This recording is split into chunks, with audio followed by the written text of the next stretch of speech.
People of the universe, Benzo Warriors, I'm Derek, and let's see, where are we at today? Sunny, man, it's sunny, and I'm out running around doing my honey-do list. It's kind of a both of our lists because it's yard work and shit, but feeling amazing. You can't really tell because in my head, when I feel this good, like it's just me jumping up and down, shouting, running through the streets, screaming, very charismatic, funny. And then as soon as I hit record, I just go into like monotone D Young. I don't know what that's all about, but I'll get used to that. Practice, right? No social anxiety though. That's for fucking sure. Sorry, I didn't mean to say that. I get so carried away because I'm just flowing. So I'm on a half a milligram diazepam, aka poison. I've been tapering for 15 months. And actually, I did the math. I totally forgot. I started tapering in August 2022. So we're coming up on 18 months. Now, what happened was, let me tell you what happened. August, I got this new job. Now it's been 2 years there. And I was taking Valium. The whole reason why I got on Valium was corporate America. This shit it's way too stressful for me. But I also had a bunch of trauma and stuff I had to get through, which I didn't know about at the time. I digress. I got this job in March 2022, and it's really amazing. I really love it's. I'm doing what I'm a training and development consultant. I've been doing it for 14 years, give or take. Got my master's in IO psychology. So this is really what I like to do, and there's no stress. It's a different kind of stress, right? It's so that's when I was like, man, I think I can get off my Valium. And I had been back on it for 2 years since I got cold turkeyed. So I found the Ashton manual, did a bunch of research, and then I started tapering. I was at 30 milligrams, 30 or 40, can't remember. And then I think it was like a couple months. Oh, I know what it was. I think I got down to 20 milligrams. And because I was so new and I can't go to my doctor and ask these questions like, hey man, is it okay if I do this? Or I feel like this, because if I say that, they'll just say, well, I think you should take this. Fuck you. Try not to be resentful. But of course, I have the right to be angry. But I do pray for people like that because they're just fucking ignorant.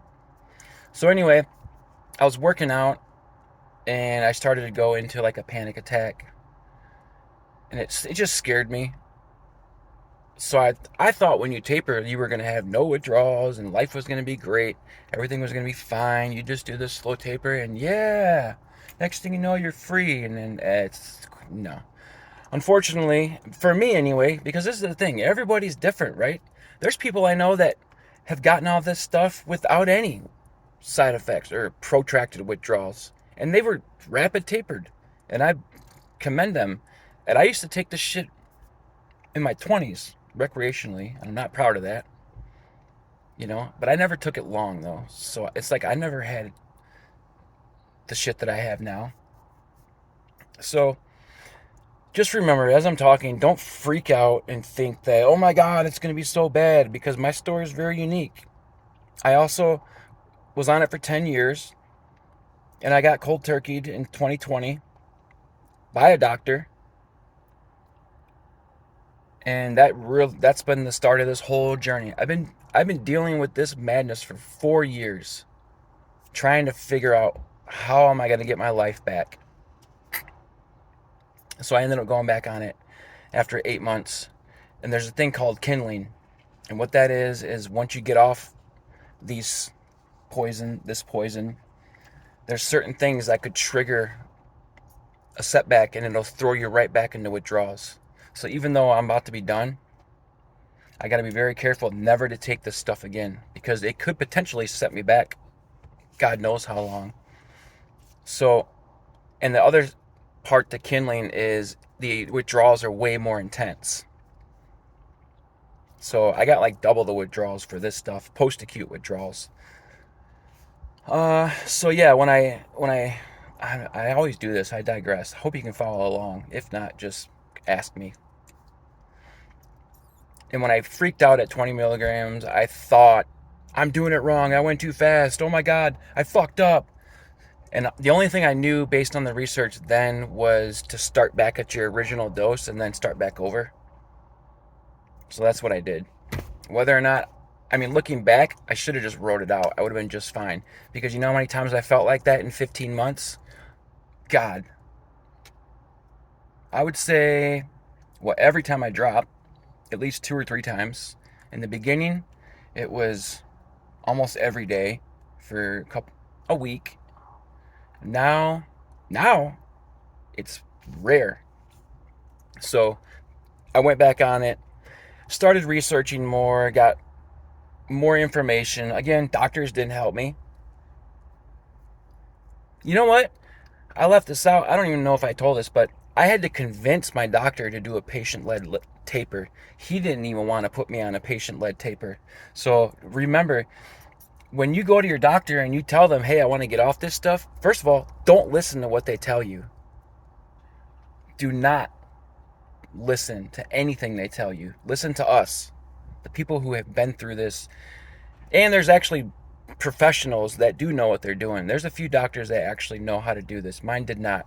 He wanted to do a rapid taper in a month. He wanted to get me off, I guess it was 40 milligrams. And he was like, the whole old school mantra, cut half in a week, cut half, a quarter pill in a week, a quarter pill in a week. Had I done that, I don't know where I'd be at right now. And so I messaged him back and I'm like, no, I think it's going to take like 12 months. He said, no, there ain't no easier, softer way. That's literally what he told me. Because it was in an email. So in my head, I'm like, Jesus Christ, this is not good. This is not good. What am I going to do? What am I going to do, man? So I went to the Benzo Information Coalition site. They have a ton of articles and science, and they even prep you on how to approach your doctors. So I told them, I was like, can I come in and talk to you? The seat's a little hot. And he's like, yeah, come on in. So I came in with a folder of just research in the Ashton manual. I have highlights of everything that I've gone through already. And I begged and pleaded with him. Literally, I was like, please listen to me. And he said, I'll take a look. And then the next day, he literally was like, I think you're going to have to go longer. So that was a miracle. And so just remember that if you're talking to your doctor. Symptoms today, clearly none. The only symptoms I have are brain damage. Still healing. I'm starting to reconnect with myself and remember what I used to be like 10 years ago, which is pretty fucking cool. I didn't realize, I got a lot of cool like hobbies and gifts. I'm a musician, so I'm starting to get introduced back to that. Excited. Friday was the first day I felt better. So 2 weeks of withdrawals, mental. They were all mental at this point. Depression like no other. And I was getting ready to go on a work thing where you can adopt the highway and clean. And Thursday, I was a little nervous. I'm like, man, I hope I feel okay. The good news is I'm not physically ill anymore. So I'm like, well, at least I'll be outside and I can hang out. But the anxiety was so intense that week, man. Like, just can't think. I was able to think the second week. The first week was a waste of time. I ended up getting work done somehow, but it was still. And then it's like this fog. It's like a garage door opening. It happens that quick. It's like 11, 11:15, 11:30, 11:45, and all of a sudden I'm just like, holy shit. It's like the movie Terminator, when the Terminator comes down to Earth the first time, Arnold Schwarzenegger, and he's wrapped up naked in that ball, and he kind of comes out and he's looking around and he's in this whole new place. That was me every time, and every time it gets so much better. So just know that if you're going through this, the shit does get better. I don't know if it was. It is worth it. I, and of course, with me, I gotta go. I gotta go hard. So I'm back on the caffeine. You can probably tell. I had a Celsius today, which I haven't had in a long time, and those are my favorite. Now, granted, I can't do those often, but I got a ton of yard work. I'm gonna be outside. Do I have anxiety? A little bit, yeah, but it's my own fault. I'll take that chance. But I have a lot of energy.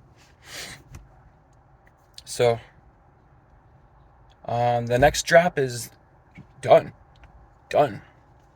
I don't know how long it's gonna take for those. I do have a good feeling about this next drop, but I'm also not stupid. So we'll see. I think I'm gonna drop this week and see how it goes.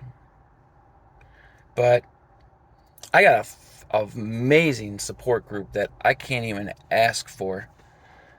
I post these videos for people going through this, right? Because that's what got me through this, and or to learn about this. And I posted them on other sites because I want people to know that this shit is real. And there's people that are going through the same shit, maybe you, that have no idea why they're going through this shit, because their doctors, if you go to your doctor and say, I'm all fucked up, man, they're just going to put you on more shit. They're not going to go, well, maybe it's the benzo withdrawals. No. So that's what I'm trying to do. Let's get the word out. And I can definitely share my story. If you have questions, message me. I mean, you got to put in the work though. Meditation, music, sound therapy. You got to believe too. You have to believe you're going to get better. There's people that are counting the months, like, oh my God, it's going to take 16 months to get better. You can't do that. You got to take it one day at a time. How am I going to get through today? How am I going to get through today? If you think about 16 months like I was at first, it's overwhelming. You don't even want to start.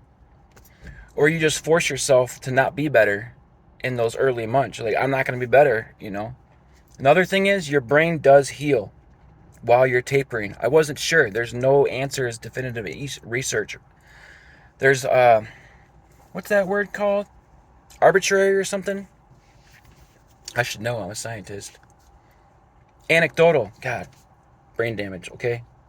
Cut me some slack. Anecdotal evidence right here, giving it to you. You do heal as you're tapering. As long as you're trying to heal. If you're just sitting in your house, fucking sitting there, poor me, my life sucks. This is, I can't do this. I can't do this. That's your mistake right there. You can do this. You will do this. You have to do this. Accept the fact that your life is gonna fucking suck. I did that before I went on this journey. It took me a few months to grow the balls to do this, because clearly it's not easy for me. But by the time I got ready, I was like, let's go. Put me in, coach. And we've been fighting for 16 months. The support group. You guys are incredible, man. I'm trying not to cry in this video. It's a lot easier not to because of the withdrawals, but I'm crying inside because people are amazing. So I went way too long today. My apologies. You got this. Stay strong. I love you all. What's up, Dad? Miss you. And stay strong. This shit does get better. Love you.